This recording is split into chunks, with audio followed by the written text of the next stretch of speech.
Greetings and welcome to another episode of Wild Mouse. I am your host, Taylor Bartle, and I have two very special guests today. I am joined by a couple of YouTubers who cover roller coasters and theme parks. It's Mike and Bret, aka the Thrill Guys. Heyo. What's up, everybody? How are you guys doing? We're good. This is our second podcast, so I think it's always fun for us to just chat about this kind of journey we're on. But we're good. Thanks for having us, Taylor. Yeah, why don't you guys go ahead and introduce yourselves so people can kind of put a voice to the name and kind of tell us what your YouTube channel is all about. Cool. Yeah, we're the Thrill Guys. We like to visit a bunch of roadside attractions, but especially theme parks and roller coasters. We're currently on what we call a Hist Coastery tour. We're almost midway through. We've experienced 23 parks so far, and we have 35 more to go or something like that. Wow. We're in Niagara Falls currently. And basically what we do in the series is we cover the theme parks from a historical standpoint, and experience them as if it were opening day, especially the coasters. We ride them in order as they were born at the park, and we rank them as we go as well. And who are you talking? What's your name? My name is Mike. Oh, there we go. Okay. Sorry. Yeah, and I'm Bret. So I'm sure you've seen, Taylor, the Ellen DeGeneres episode where she had on Sophia Grace and her sidekick, right? She used to rap. I don't know if you saw her. She rapped the song. No, I wasn't a big Ellen watcher. I'm really old. Anyways, this is Bret speaking, by the way. Anyways, I am Mike's hype girl, essentially. So Sophia Grace has a hype girl, I think her name is. I can't remember her name. But anyways, Mike is the buff here. He is the coaster nerd. No offense by that term. And I'm just along for the ride, so it's been fun to watch him kind of enjoy this as we jump park to park. So, and I'm slowly falling in love with roller coasters. Like the one we're talking about tonight was one of my favorites. So it's been awesome. Now, are you guys the big thrill ride aficionado? Do you like to do all the corkscrews and upside down and everything like that? Right. Or are you more kind of old school, just up and down big hills? Listen, we like it all. For a while there, I wasn't able to ride spinning rides for a bit, but for some reason they don't make me that sick anymore, which is great for what we're doing. Our channel kind of got started from a Moab rope swing, which is a 500-foot rope swing basically over a Moab river gorge. You jump off a cliff. 250-foot free fall. It was the scariest thing I've ever done in my life. I blacked out in the video. But yeah, we love it all. We love thrill especially. Okay, yeah, I like upside down, but I can't do it a lot. I can do one loop is pretty much. I did Storm Runner at Hershey Park just recently, and it kind of knocked me for a loop. I had to go do the car ride just to do something a little more chill the next go. So yeah, I'm more like you, Taylor. I like corkscrews, not my favorite. And if you watch our channel, you'll see I consistently rank those fairly low just because that's just not my jam. I'd prefer something that's more classic. I guess I'd say. But, yeah. So what's your favorite thing you've been on recently? Oh gosh, we've been on so many things recently. Can we say Siren's Curse, the new one? Siren's Curse, what blew my expectations away. You see a coaster like that go to Cedar Point, and you're like, oh, that doesn't fit, but it completely fits in there. One of the smoothest rides I've ever been on as well. We just visited Canada's Wonderland, which was high on the list for me to visit since I was a kid, and they built that theme park perfectly. I mean, you've got the pavers, everything down to the pavers in the pathways that they use. Just a really beautiful park. What's the big ride? Well, yeah, Alpine Fury was incredible Alpine too. Fury yeah. was good. Oh, the other one though. The other one, the big tall blue one. We did prefer Leviathan a little bit more just because of the full package, but Alpine Fury definitely is a close second for us there. I watched a POV video of Alpine Fury, and just the video made me kind of nauseous, so I don't know about that one. It was a lot. We got on it twice, I think, and it was a lot of what you just described. That like I'd have to go to the kidney car right after that as well because it's intense, but it was pretty special. It was fun. You guys didn't get turned off by Siren's Curse getting stuck on the first day?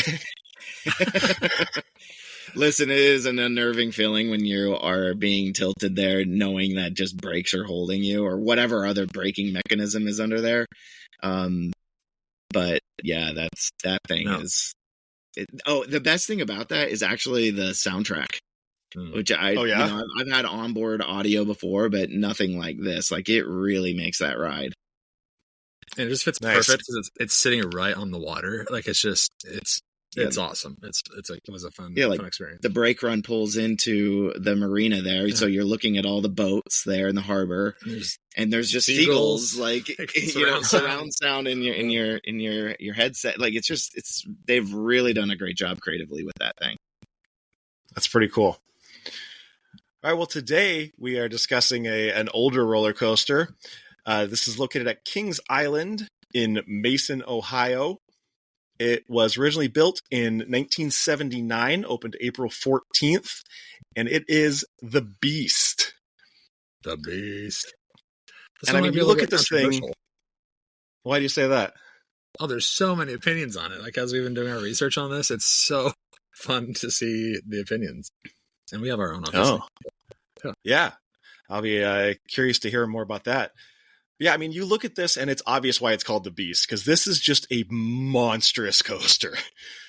It is the longest wooden roller coaster in the world or in the United States? In the world, yeah. In the world. And third, once Falcon's flight opens, it's currently second longest of all coasters right now, but once Falcon's flight opens, it will take third. Okay. That's the one in Saudi Arabia, right? Correct, yes. Okay. Yeah, this is 7,361 feet across 35 acres. And it's got 2 lift hills, and the duration is over 4 minutes long. It's the Beast. It's a ride. It's a ride. They actually increased the ride by 2 feet in 2022. I don't know what difference that 2 feet made, but maybe it was just to give it a new record. I don't know, but all the difference. Yeah. What have they added? You know, I don't know where I think they probably added it. Probably near the helix is where I would guess. It says it increased the angle of the first drop, so I guess they made it a little more angled out. And yeah, that 2 feet. It's noticeable.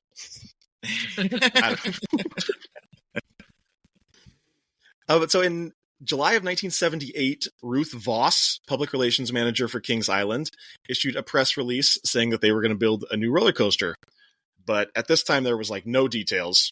The statement just said, Kings Island Family Entertainment Center will open America's champion roller coaster in the spring of 1979. They had been secretly planning the ride for 3 years, looking to replicate the national exposure received from popular rides such as the Racer and record-breaking events including Evel Knievel's nationally televised bus jump in 1975. So this ride is in part inspired by Evel Knievel. Very fitting. Yeah, they, a company that was owned by TAP Broadcasting and, subsidiary of Paramount, they were known to do their PR stunts. The Brady Bunch filmed an episode there, the Partridge Family, so yeah, they were looking for the next best thing to throw at the population and get worldwide attention and acclaim. I mean, this is off topic, but are you guys familiar with the weird fucked up shit that Evel Knievel did? I'm not. Should I be? I am, yeah. I mean, I'll give a shout out to the podcast Crime and Sports. They did a 10-part series on Evel Knievel. And he used to just do weird bets. He would be in a bar and he would just measure, be moving his glass back and forth until finally someone came up and said, what the hell are you doing? He's like, I'm trying to figure out how close I can get my glass and still reach it with my penis. And this guy's like, well, there's no way that your penis is going to reach that far. And the guy's like, Evel Knievel says, all right, I'll bet you $500. I says, okay, you're on. So Evel unzips his pants. The guy's like, whoa, hang on. You can't pull your dick out right here. So he says, okay, I win the bet. So yeah, he was a weird guy. Yeah, it makes complete sense how this this coaster was potentially inspired by some of the stunts that they pulled off at that park for sure. I mean, Nick Walanda was there with the high walks that he did across the world. So yeah, there was so much that they did a great job, and they still do to this day with their PR and marketing teams. Yeah, I mean, you always see, like you mentioned, Brady Bunch and a couple other shows doing episodes there. Like, back in like the 90s, there was always an episode of every single show went to some theme park.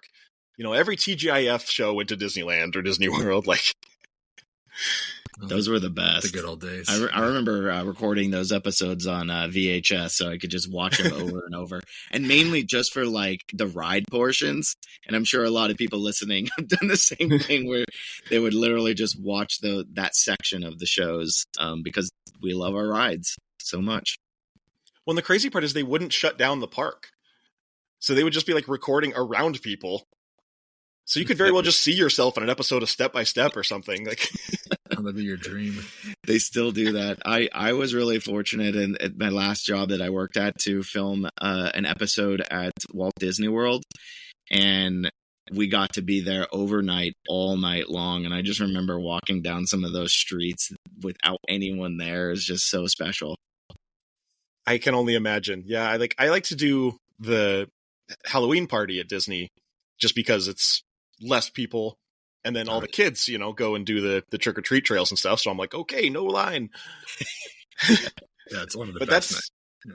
That's as empty as I've ever seen it, and that's still not very empty. So, but so okay, back to the Beast. Original plans wanted to build a replica of the Shooting Star, which was a roller coaster in Cincinnati's Coney Island, which I didn't know there was another Coney Island in Cincinnati. But Charles Dinn, director of Kings Island Construction, Maintenance, and Engineering, recorded measurements of the Shooting Star's layout and dimensions prior to its demolition in 1971. And the park later selected an area near the racer where the replica would be built. But eventually park management decided to suspend plans for the Shooting Star replica in favor of building a bigger design. Thank goodness. Yeah. Well, we rode a similar replica of that recently at Canada's Wonderland, the mighty Canadian Mindbuster. Yes, I was just going to mention that. It was actually a really good ride. I can understand why they would want to make that. It's very similar, like pacing to the racer, but the last helix on that thing beats you rib breaking. Really? Yeah. I mean, still amazing fun, but man, like you get slammed at that final helix. That's rough. So the thing about the Beast is it's like in the middle of the woods. So a wooded area in the southeast corner of the park, spanning 35 acres, like I said before, was selected as the site for the new project. They, took out obviously some stuff to make room for the coaster, but a lot of the greenery and stuff is just right there. It's kind of crazy. Yeah, you're so close. Some of it's actually like, am I going to hit this? But one of the most special parts about that, and this might be too soon to talk about it, but is the fireflies. And like we're obsessed because we don't have them back in California or Utah, or what are they called? Lightning bugs. Lightning bugs or fireflies. But they're just everywhere. It's like on the night ride, which we can get into later. Like it's just so beautiful. It's such an awesome setting. That's one of the biggest parks, I think, for sure. I don't think I've ever seen fireflies.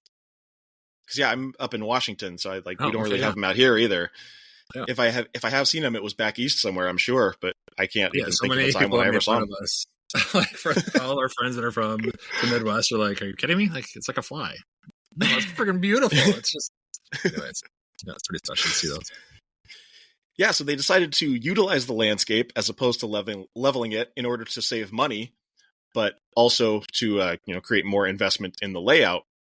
So beginning in 1976, chief engineer and surveyor Al Collins, along with his assistant Jeff Gramke, spent 2 years researching and designing the new roller coaster with the help of Dinn and his team, who surveyed major roller coasters across the country. Collins and Grampy would progress through tens of thousands of formulas needed to produce record-breaking results without the assistance of scientific calculators or computers. Because, yeah, this was 1976. There was no, you couldn't just, go to Google Gemini and say, ask a question or something. Dude, it's incredible. And, through our research, for our channel, on the His Coaster Tour, we were even seeing that they could only go like 6 feet increments because of the lack of technology in designing this coaster. I mean, remember Ron Toomer? He was folding metal hangers into his designs. John C. Allen, who was the guy who designed the racer, was asked to lead the design, but he said, "No, I'm retiring, so I got one last job," But he shared kind of formulas and stuff that he had and acted as somewhat of a consultant. So he was involved somewhat. Yeah, we heard that he even put some of those designs on the back of the international restaurant menu or something like that. Oh, really? And what's his name? Gamke. Gamke actually still has that menu, if you will, a true menu of coaster like designs with him. So that's pretty neat. That is pretty neat. Yeah, a lot of this is not super interesting. There's just a lot of kind of finer details, the amount of bolts and washers. I don't know how many people really care about all that. A lot of you guys do. Is that right? When we were at Canada's Wonderland, we were standing in line in the queue and for whatever ride, and I said to Mike, I was like, I knew you were a nerd and loved this stuff. He's played Roller Coaster Tycoon since I've known him, and since he was a kid, he says, but I knew you geek out over this stuff. The amount of geeking out that happens in these queues is just incredible. It's so fascinating to me, but yeah, all respect. I purposely wear my roller coaster shirts so that people can point me out. It's like coaster dating, if you will. When we were looking at this, one interesting fact about this was, the Coney Island aspect of things, and how Kings Island got its name was a merge of the two names done through a public vote, actually. Tap Broadcasting basically bought Coney Island in hopes to, expand that park. But then they were like, we need something bigger. So then they bought the area, in Mason, Ohio. But that public vote basically merged the two names, which was Kings Mill, which was an area near Mason, Ohio, and Coney Island. Yeah. So that gives you the Kings Island. So that was pretty neat. I always kind of wondered why there was a theme park in Ohio called Kings Island. Yeah, there you go. Well, okay. I mean, I guess since people apparently care about it, then we can tell you 650,000 board feet of lumber, 82,480 bolts, 5,180 washers, 37,500 pounds of nails, and 2,432 square yards of poured concrete. And it's impressive. The beast needs it. I mean, yeah. The ride cost $3.2 million, which in 2024 dollars is $15.4 million. As I said before, two vertical drops. $30 million ride, to be honest with you. Well, yeah, for how big it is. Yeah. And imagine the land clearing. I think that figure's a little off for some reason. You got a bargain. Yeah, they got cheap lumber. They know a guy. Well, they did do it in-house, so that probably saved a lot. That's true. Two vertical drops of 135 and 141 feet, and an overall elevation change of 201 feet. We'll get into the details of the ride a little more in a bit. But the official designation from the Kings Island website says, "Come face to face with the Beast, the longest wooden roller coaster in the world. There are 7 natural wonders of the world. If there was a list of the top man-made wonders of the world, the Beast would be on it. Designed and built in-house by Kings Island personnel, the Beast unleashes its awesome power on the unsuspecting as it sprawls across 35 acres of wooded terrain. When the Beast first opened to the public, April 14th, 1979, it was acclaimed America's ultimate roller coaster. It broke all existing records as the longest and fastest ride in the world. It is still listed in the prestigious Guinness Book of World Records as the longest wooden roller coaster in the world at 7,361 feet. Features of the Beast include a ride time of more than 4 minutes, like we said, vertical drops of 137 and 141 feet, 125-foot-long underground tunnel at the bottom of the 137-foot drop, 8 bank turns, some to 45 degrees, 540-degree helix tunnel, and speeds up to 65 miles per hour. Yeah. So. I needs all those nails. Yeah. Brett's also the king of puns, the dad jokes. Oh gosh. I don't know. One of my former guests, he considers himself the pun king, so he might go toe to toe with you. I don't consider myself the pun king. I just try. I consider Brett the pun king from just our channel standpoint. We're not nowhere near on the upper escalon of puns. Echelon. So the queue for the Beast is, I like to discuss the queue on these rides, but there's really not a whole lot to it other than I think it's cool. There's like footsteps on the grounds leading up to the queue of, it looks like a monster foot or maybe a giant bear foot or something. Yeah, and we actually learned that kind of went away for a while, and they brought it back for the 40th anniversary, which is, those paw prints, which take you, deeper into, what is it called? The Riverside section, or Rivertown section of the park. Yeah. And before you even get to the ride's, queue entrance, you are presented with, the beautiful logo that was created as, this really cool photo opportunity with the trees in back of you and, the claws coming at the track with, the track going into this really weird red tunnel, fires of hell, if you will. Yeah, really cool. If you're not familiar with this logo, I mean, even if you've never ridden this ride, you may be more familiar with the R.L. Stine book, The Beast, which is in fact based on this ride. I have no idea how that came about. I don't know if Kings Island paid some kind of rights fee to get their name in there. The book is not really about the roller coaster very much at all. It could be just any generic roller coaster, but it's the Beast. Yeah, I actually, when I was reading, I was trying to think, like, how did this come about? And I imagine, it was Paramount coming into them being like, we want to make this into a movie, just expand the PR aspect things more. And I didn't read anything like this. This is just my interpretation of it. But I was also reading that, in 2003, they upgraded the entire braking system to, include all these sensors across the track, which sometimes, the track is so large, they have critters that can sometimes trigger or something, leaves falling from the trees will trigger these sensors, causing phantom trains. And I was almost wondering that, like, the ghost maybe trains. That could be like something, but the book came out in 1994. So now I'm realizing that wouldn't be the case. Yeah, nice conspiracy theory here. There we go. I'm starting something. Yeah. No, but the queue is pretty basic. Like he said, like there's an awesome photo op at the beginning, and you walk up the ramp a little bit more, and then you have the footsteps into the actual queue, and it's just like a mine train path, like coverage, right? So. Yeah, it's like a western. It actually, the area before the Beast was actually a lake where they had some boats, and it was a kind of like a logging mill theme. I think it actually was a working mill of some sort. Maybe that was just from like, a water feature or something. But yeah, so they kept a lot of that and turned it into this station. Is from my understandings. Yep. Yeah, it's the sign, as cool as it is, it's kind of underwhelming for a ride called The Beast. It's fairly small. It's maybe 4 feet across, and like you'd expect this ride called The Beast to just have this like massive sign. They save it for the actual ride, I guess. I don't know. I guess like, so, it is pretty underwhelming. When you can't even see the ride, sometimes you'll see the lift pop up here and there throughout the park, but the whole thing is hidden. Like 35 acres is big.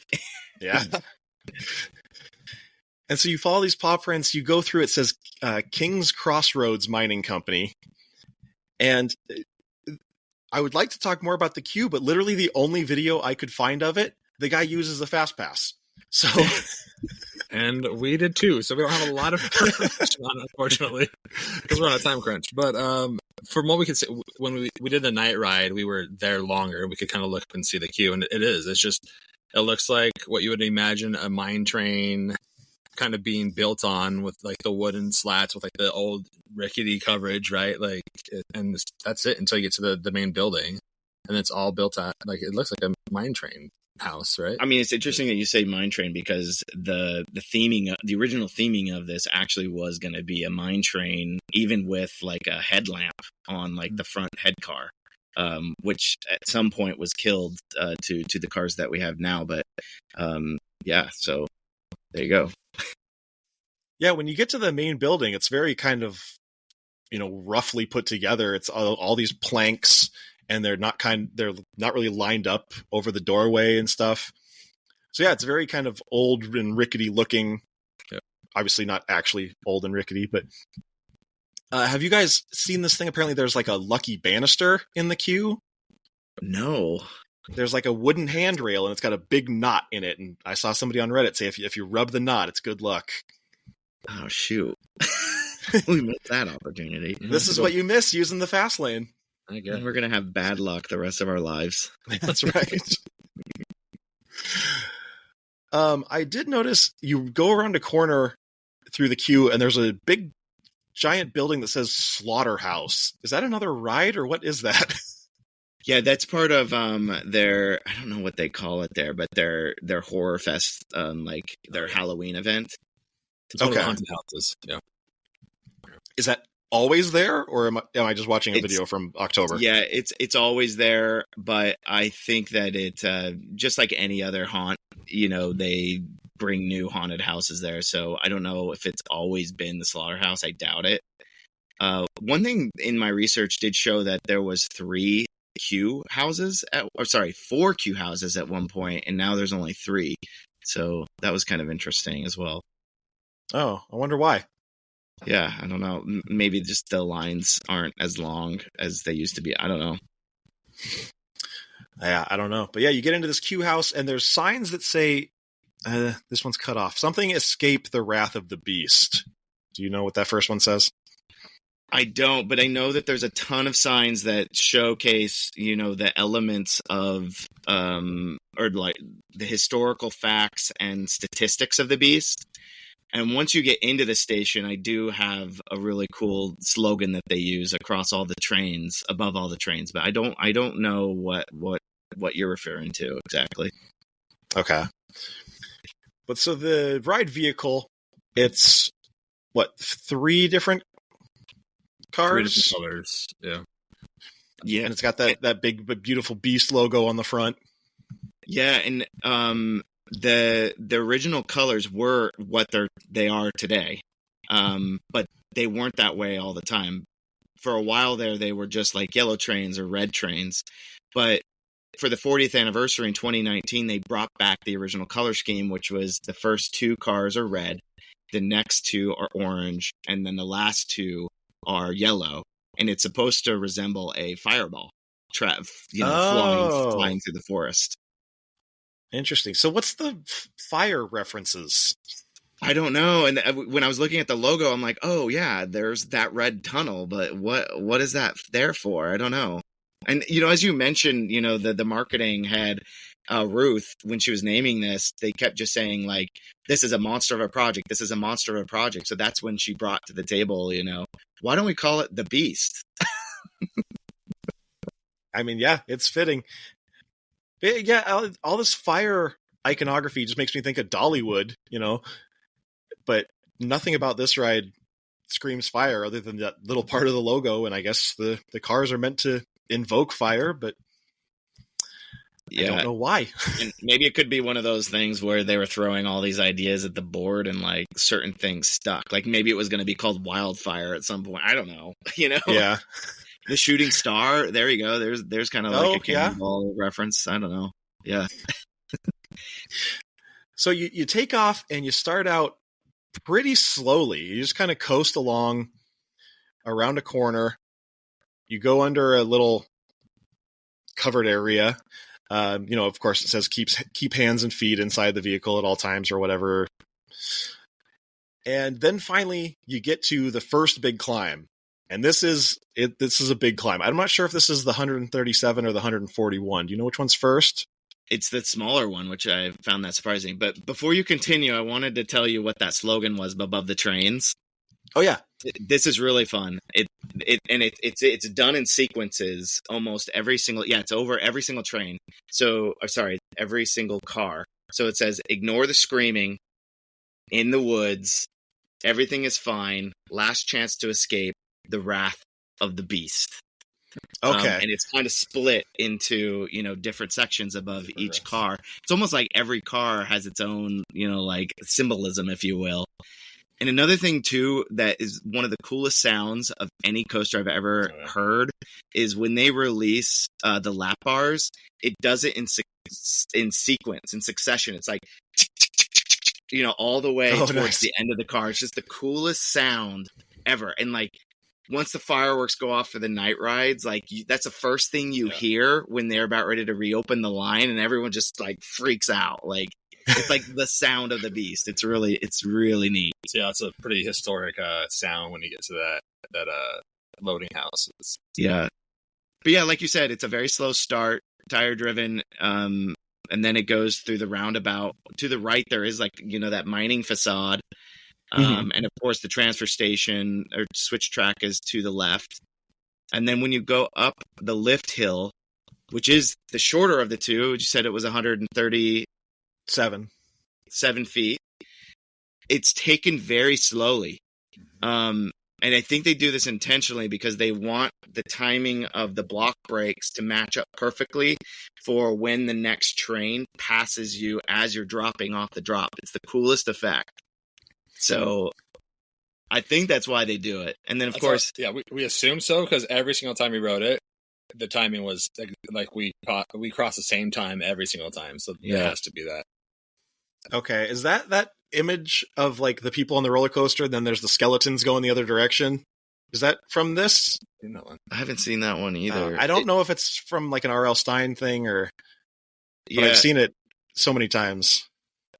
It totally could make sense for that. In fact, I know that they use that imagery a lot because it is, the train coming up to the end, final brake run, and then the other train coming down that first drop. It's just like, it's an iconic visual that they still keep to this day in action, which is, I think, pretty neat. Yeah, that's cool. And I also like when you get to the top, there's a sign that says, "Do not stand up, keep hands inside car." But it also has like a big claw reaching over the top of the sign. Just add a little extra added theming there. For sure. It seems like a very smooth chain lift. Very smooth. And again, like I said, it starts out very, very slow. Like the slowest lift hill I've ever been on. And then it speeds up halfway through. There is a voice that plays over the speakers, which I can't remember exactly what it says, but it's something like, "Please do not stand up. Keep all of your arms in the car at all times. Be prepared for the beast," or something like that. And it repeats twice. It's again one of those iconic sounds of the beast as well. Yeah. I feel like usually these older coasters, especially the older wooden coasters, are very kind of like clunk, clunk, clunk when you're going up the big hill. So it's interesting to see it be so smooth. I wonder if they renovated it and kind of put in a new mechanism. Yeah, potentially. I don't remember what it was like the first time I rode it. But you get to the top and this view is incredible. Like you can just look out and be like, "Oh, this thing I'm about to ride is absolutely fucking enormous."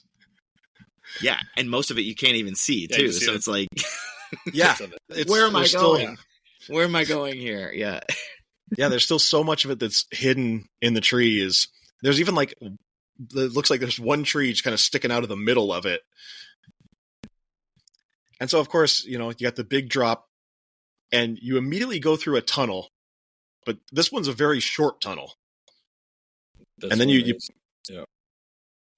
pop out and you like bend to the left real quick. And then there's kind of smaller hills. And again, these trees are like reaching over the track.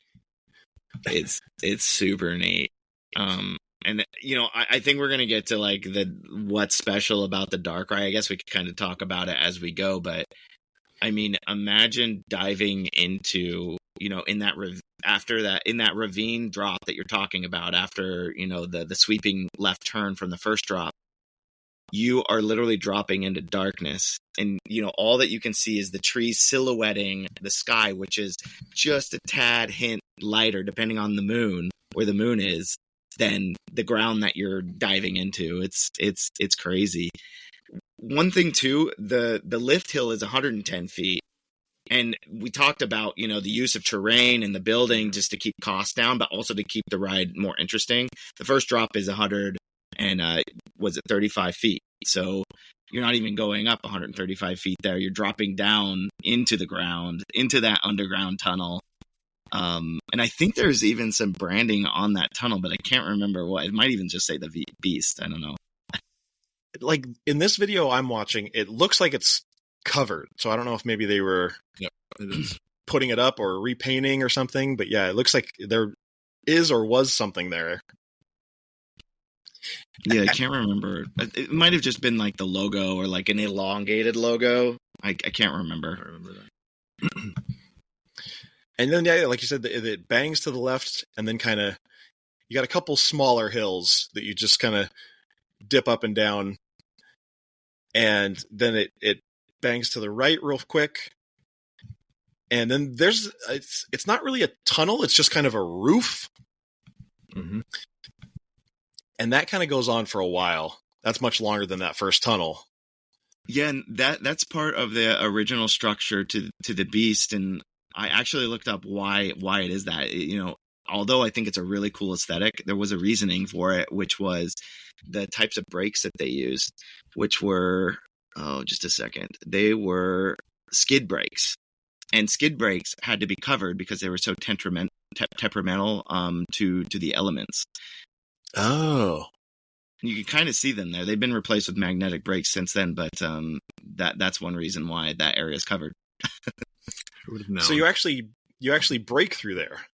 You do, and in some cases, you can almost come to a stop. I would love to ride that thing without any brakes because that thing still hauls, even though it comes to a slow there. Yeah, you would think that it would want you to keep up speed because there's not a lot of hills for the next little bit. It's kind of flat and just kind of, goes around corners and stuff.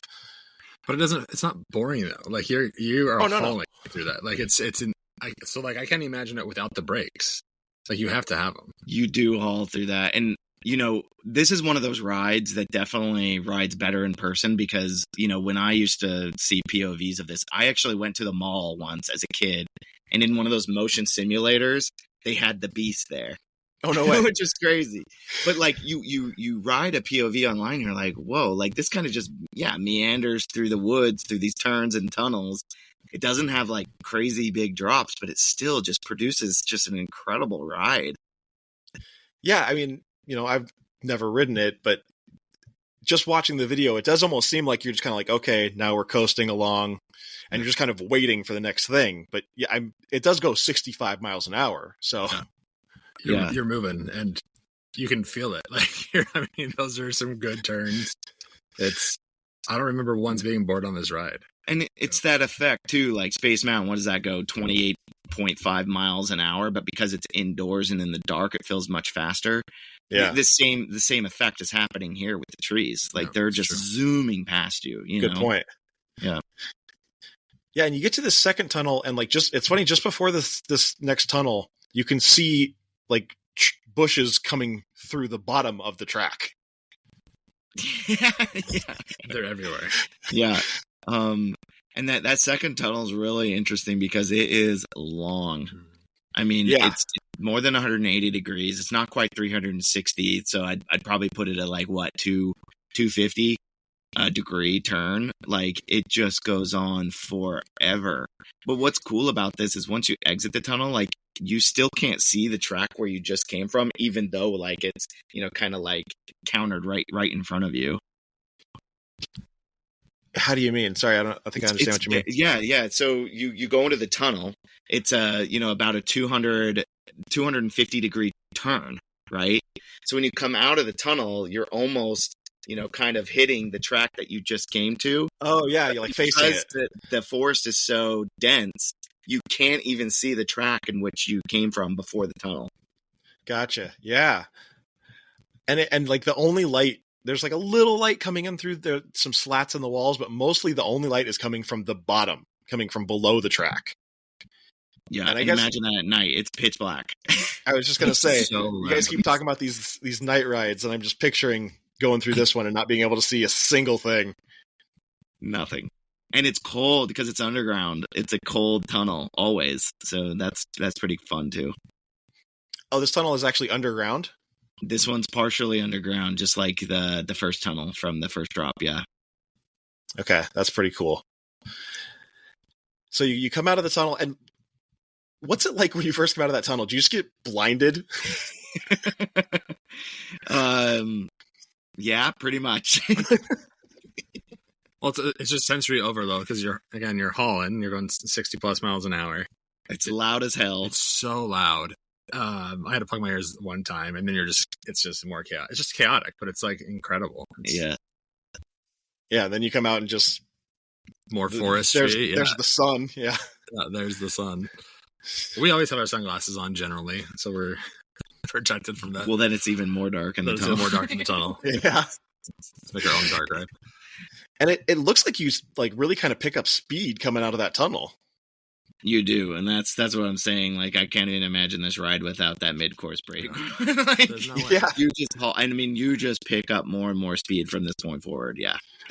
And yeah, you're not on a drastic decline at all, but it does appear you just keep getting faster and faster and faster. Yeah. I mean, you must be on a decline, but it's not noticeable. Yeah, it's definitely not a steep one. Then there's a little hill, and there's more of a decline, and then you get to the second lift. And this is, again, very smooth. Now, before you get to that lift, there's that final turn, which it happens at a downward angle. You just brace like crazy on this ride because it's a wood coaster. Like, you don't know how it's going to ride, your first few times. Yeah. So you just are like, oh gosh, how hard is this going to slam me against the side? But it's actually a pretty well transitioned turn there. Cool. Yeah, and then that just leads you right into the second hill. Yeah, you go over one more small bunny hop. There's not a crazy amount of airtime on this back half. On the second hill after the first drop, there is some airtime, and I believe that one is a 72-foot drop. So it's actually a pretty considerable drop, that second drop into the ravine. But this next one is just a small bunny hill that takes you down again and then right back up into the second lift hill. Yeah. And it looks like it's more angled, so it's kind of a longer climb. Is that right? Mm-hmm. It does feel that way. Yeah. Yeah. I bet you the degree isn't as steep as the first one. But so this is the 141-foot hill. This is the 141-foot hill. Yeah. And this is where, as we're going up, they come down. No, not yet. The cross at? That's at the very end. Yeah. Okay. I also noticed there's a sign here that says "Caution, keep hands down and inside car." At the top of the hill. Yeah, but how do you ride a roller coaster and not throw your hands up? That's just part of it. We've ridden a lot of coasters lately where I think they have to verbally say that just for liability purposes. Yeah, because you're going. Is that the next tunnel then, right? Yeah, I mean, this is the most chaotic. This is the best and the most chaotic part of the ride is after this lift hill for sure. Okay, so it's probably the tunnel is probably why people could possibly whack their hands if they're. Well, I mean, there's high lats in this tunnel, so I think they're just trying to prepare you for what's coming. Yeah, assume permission. I have a friend who's convinced if he puts his hands up there, he's going to lose them. Yeah, exactly. That's where I'm at. My mind always goes to the worst place while I'm on the coaster. Every single time. So, I get it. I mean, he's also convinced he's going to get decapitated on some rides, and I'm like, dude, you're 6'4", not 7'4". Like, calm down. Yeah. Oh, you know what? My notes actually say this lift hill is only 107 feet. But again, because of the terrain that's used, it is a 141-foot drop. Okay, so the hill is 107, but then it drops 141 feet. Yeah. Okay. But it's not an immediate drop, right? Like, you get to the top and you kind of slowly go around a corner, and then it really drops. And this is the banked. Am I thinking of the right one? Yeah, but, well, we're talking about the top of it first. And, you know, you think about coaster designs and theme park design and eyesights and everything. I know that was done intentionally, because you come over the top of that lift and, you know, you kind of meander to the left a little bit slowly. You get to take in some of the most beautiful views of any theme park skyline that exists, honestly. So I think that was done by design for that reason. Yeah, because, I mean, you're above the trees at this point. So, yeah, you get a great view of, I don't know what these rides are, but there's something that looks like the Eiffel Tower. The entire park you get to see from this vantage point. Yep. Yeah. There's what looks like a drop ride, 2 or 3 other coasters. Yeah. It's a great view. And then, yeah, you kind of go around this corner, and that's when you really start to drop. And then there's another tunnel at the bottom of this hill. And this drop is only done at 18.5 degrees, which is very shallow. Right? Yeah. But, you know, again, this just does not. The online POVs do not do this justice, because this thing just is the bank picks track, up right? so much speed. So you come up that lift hill, and the track immediately banks to the left, which I've never seen on a coaster when you're not going fast. Like, you're just going slow, and you're already pivoting to the left. I don't know how else to explain it. It's almost like that trying was one to of tip you out best of the aspects. car. I don't know why I love it. I'm obsessed with that part of the ride, and I don't know why. It was just really unique. I've never seen that. But you're coming off of it, and you're just, okay, we're immediately left, and then we start going down the hill, and you just pick up more speed, and then you're in the tunnel, and then you can't hear anything, you can't see anything, and you're screaming and laughing, and oh, it's so good. This is one of my favorite parts right here. Yeah, it's a really severe turn that just kind of keeps going. It's all through the tunnel, you're turning, and then you come out of the tunnel, and you're still turning. It's just a slow, steady burn. It's like, I don't know how to explain it. You just go faster and faster and faster. Yeah, and then you go into another tunnel. Yeah, you do a full, what is this, a 540 foot? Yeah, it was a 540 degree turn helix. So it's a double helix into the same tunnel. And yeah, I mean, the best way that I could explain this is if you've ever ridden the flat ride, the Music Express, how you're just like forced into the side, like both partners. Like, it just creates such a unique and fun experience where, you know, both of you are laughing, borderline, like, not hurt, but what's a word that you could use there? Like, squished, you know, like in a fun way, you know, and like, you're shaking. It's not violent since the retrack, which just happened in 2022 from Gravity Group. They did retrack parts of this helix. But yeah, it's like controlled chaos where you're just being thrown around a little bit and you hit each other on the shoulders, and it's like what's the best of these rides. I feel like this is why you ride these rides. Right? And the best part is you come out of that tunnel and you come up above the helix, and you're like, oh, we're going back into the tunnel. And then the same thing happens again. It's such a great finale piece. Yeah, this is another long, dark tunnel. Yeah. And like, I mean, you know, just watching the POV video, it looks like you're going pretty damn fast at this point. I would say that this probably is the fastest part of the ride. I don't know that for sure, but I would assume so. It feels like it, just like I said, from the video. And then I think this is the crossover part you're talking about. Is right after that? Yeah, right after that tunnel? Right after that, it exits the helix, and then it takes one more small, shallow drop before it climbs back up into the final brake run. And right as it's climbing into the brake run, the other train comes down the hill. So there's a really cool, what do you call that? The crossover? Crisscross? I don't know. Flyby. Okay. Yeah. Or dueling coasters call it a duel. It's like a dual element on a non-racing coaster, which is really interesting. Just coming at each other, Yeah. past each other. I like the flyby. That works. Yeah. It's interesting. This video doesn't have one come in the other direction. I wonder what that's about. Oh, geez. Well, They maybe. missed out. Yeah, Every time we went on, it happened. I don't get to experience it even in a POV video. We tried to get a POV, but they would not let us, unfortunately. Let me see. Let me go to the official Kings Island video. Maybe they got one. Let me skip ahead here. No, they don't either.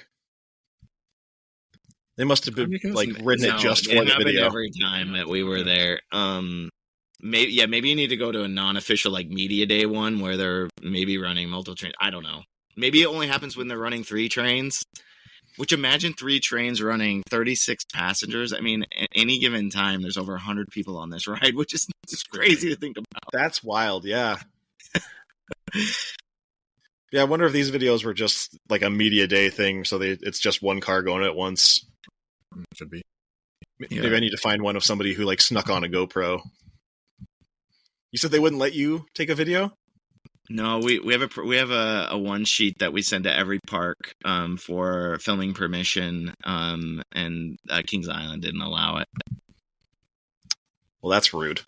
We should have had our chest mount on, and they could tell us no. But yeah, you got to just pull it out right as the ride goes. What are they going to do then? Oh, they stopped the ride. Where were we at? Canada? Yeah, they've been doing that. And another thing that they've been doing at parks recently is they've been scouring social media, and they've been sending direct messages to people, banning them from the park for like a year or 2 or 3. What? Yeah, for filming on the ride. Like they're getting pretty serious about it. I'm sure there's been some crazy accidents that result that type of action, but damn. So we did not try. Yeah. Yeah, okay. We want to finish this tour, hopefully. Well, that's disappointing. Yeah. Yeah, I mean, that's kind of the end of the ride, and then you just pull into the station. It's a long kind of break before you finally dock again. But I know I joked that the ending and the start of this is how they got their record footage. It's because you're on it for a little while before you hit the lift hill, but yeah, it's all part of the experience. It's great. And just like the mid-course brake run, this has the same kind of like canopy. So yeah. Again, just to show you that they were using those skid brakes regularly until the early 2000s. It's interesting that there's not really like any theming. You've got the kind of claw reaching over the signs at the top of the lift hills, but other than that, there's not really anything beastly about this other than just the sheer size of it. And I think that's really what brings out the aesthetic of this thing. Like there's something so beautiful about the minimalist or the minimalism of this design of, waiting in that train, waiting in that station for the train to come. And all it is like these simple, like lantern style lights that just light up every so often on that long ass, brake run. Like it's just so iconic. And I've been on this ride too in the fog, and like just seeing that, it's just so ominous. Like here we are about ready to go on this journey deep into the dark forest, regardless of the time, like it's still dark in the forest, so. Yeah, and then you went back in time. And then we went back in time. Yeah, our coaster car was sent by a ghost ride operator. They sent us back in the 1950s at the Firewood Park or whatever the name of that park's called. Yeah. Try and save everyone from the tornado. I haven't gotten there yet. You creatives. Oh, tornadoes are his next thing. His next obsession. Yeah, I don't know that the theming would add anything for me, honestly. Like it's the beast, like it stands for itself. Like it's just one of our favorites, if you couldn't tell already. But yeah, well, like you said, like so much of it is like Minecar themed, so it's almost like they had this theming in mind and then just kind of went away from it. They honestly they did have that idea through it, and the beast as it is wasn't supposed to be this layout either. Real quickly it was a very similar layout. But instead of the first drop always went into a tunnel in the original layout, but then it went over a speed bump, an airtime hill. Then it took its left turn and then went into a double drop into the ravine. So there were some slight changes that they made. And then the last drop actually changed too. It was supposed to do a whole 150-degree turn. And it was supposed to enter the helix clockwise instead of counterclockwise. So I don't know why they decided to change that, but yeah, I don't know which one would be the better ride. I don't know. I don't know if there's a scientific reasoning for going one direction over the other, but it's interesting, from a historical standpoint, everything that you covered at the start of this video of, it being themed to, or took an inspiration from the Shooting Star, which was at a theme park, close by. It still held on to a lot of those elements. The Shooting Star had your airtime pops of hill. It did an out and back layout like the Beast does. Just the Beast does a crazy out and back layout. And then, of course, the Shooting Star ended with a helix in a tunnel. So, it's interesting how they took, some of the pieces of that coaster that they wanted to recreate and bring back to the park, and they kept some of their favorite design elements for it. Yeah, just kind of added on top of it. Yeah. So have you guys ever ridden Son of Beast? We did not ride Son of Beast, unfortunately. But yeah, what a sequel. Why did I ride it? It didn't last very well. It was hurting people. Oh, it was not there now. Yeah. Okay. I was like, wait, did we miss one? No, it had a vertical loop for a bit. Oh, the first wooden coaster to feature a wooden loop. Yeah. Yeah, it lasted 9 years. Opened in 2000, closed in 2009. I wish I could have rode it, but I heard it was violent. Well, yeah, let's click the incidents link here. There were 6 recorded incidents of injuries of guest riding Son of Beast, more than any other ride in Ohio during that time period. A 2006 derailment injured 27 riders and was linked directly to structural issues with the ride itself. On the first helix. Probably. It says the other 5 were isolated incidents involving 5 individuals, so probably people being stupid. Cell phones. I mean, it was so crazy. It went through several retracts, reinformations, and they removed the vertical loop too. That's at one point. Who did build that? I just had it. Werner Stengel. Oh, that's crazy that he's a very famous coaster designer. Has built over 500 design types. So that's interesting. Speaking of designers, you mentioned Charles Din at the start of this video, who was the chief engineer of Kings Island, and there was also another very important person in this who is Curtis B. Summers, or is it D. Summers? He held an architectural engineering firm in Cincinnati, and is known, helped reinforce the Beast and a bunch of rides, but he also designed from the ground up King's Dominion, which was Kings Island's sister park, as well as Canada's Wonderland. And the two, Din and Summers, went on to found Din Corporation, who is responsible for several wooden roller coasters, including Mean Streak, Cyclone, and Six Flags Magic Mountain, Hercules at Dorney Park. What are some others? Yeah, they revitalized Phoenix at Knoebels. So yeah, there's so much that came from the Beast history in the coaster world that we have to thank. That is so deep. I knew I needed a good finish. Have some Emmy, again, Emmy speech there.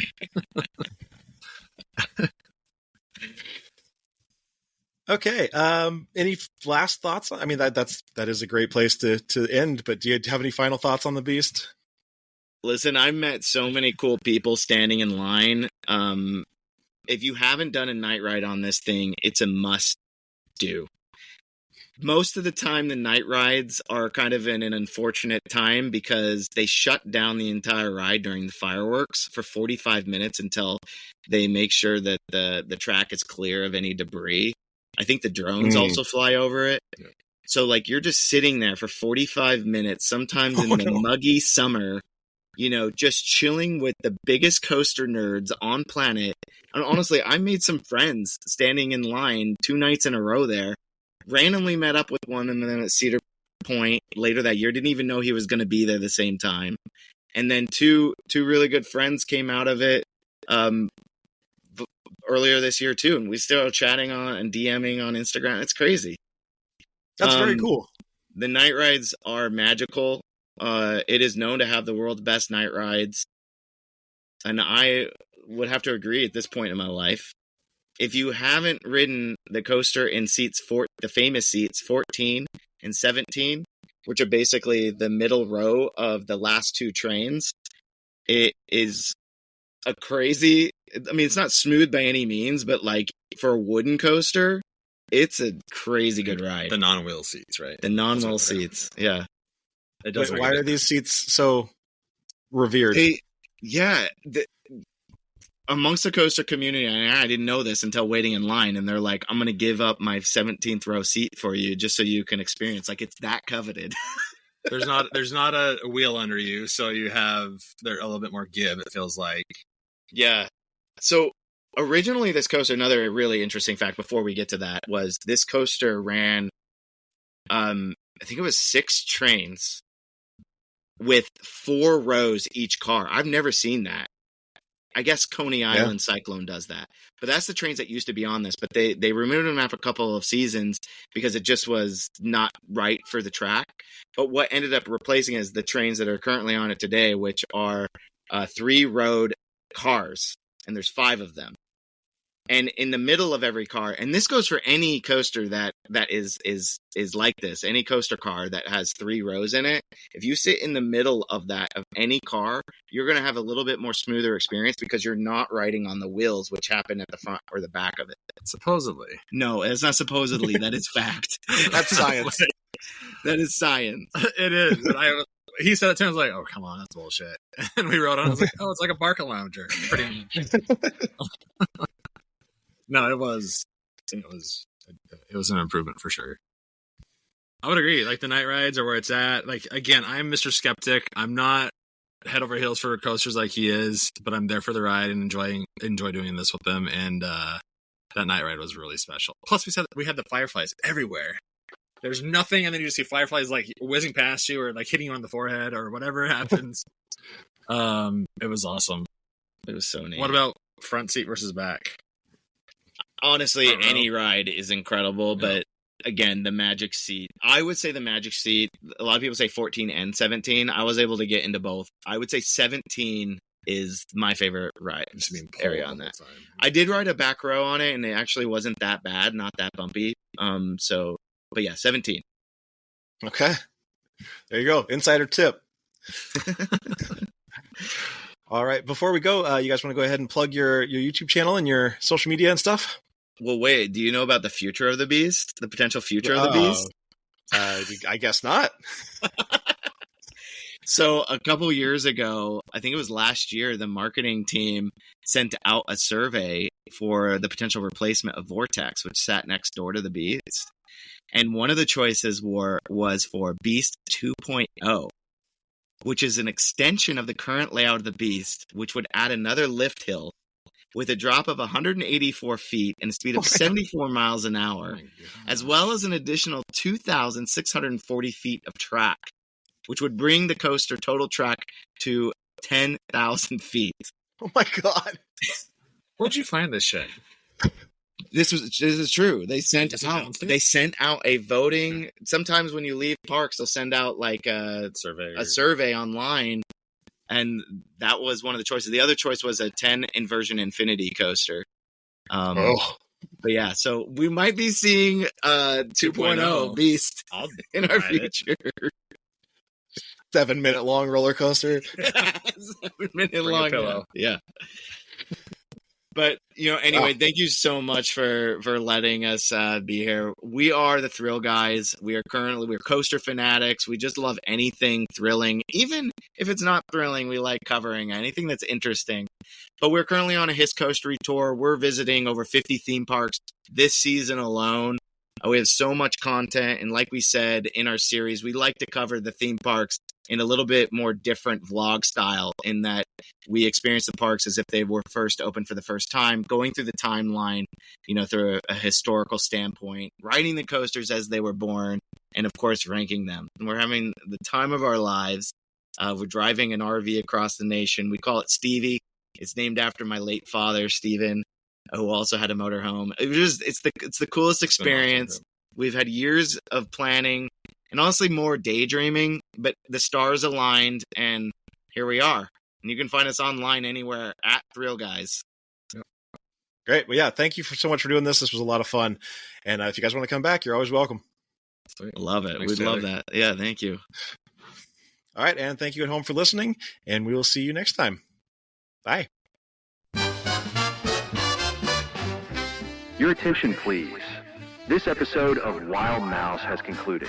Make sure to rate, review, and subscribe on your favorite podcast player, and follow us on social media at Wild Mouse Podcast. Don't forget to visit the gift shop at wildmousepodcast.com. For exclusive bonus content, become a premium pass holder at patreon.com/wildmousepodcast. We hope you enjoyed your time, and will visit us again soon. Thank you, and good night.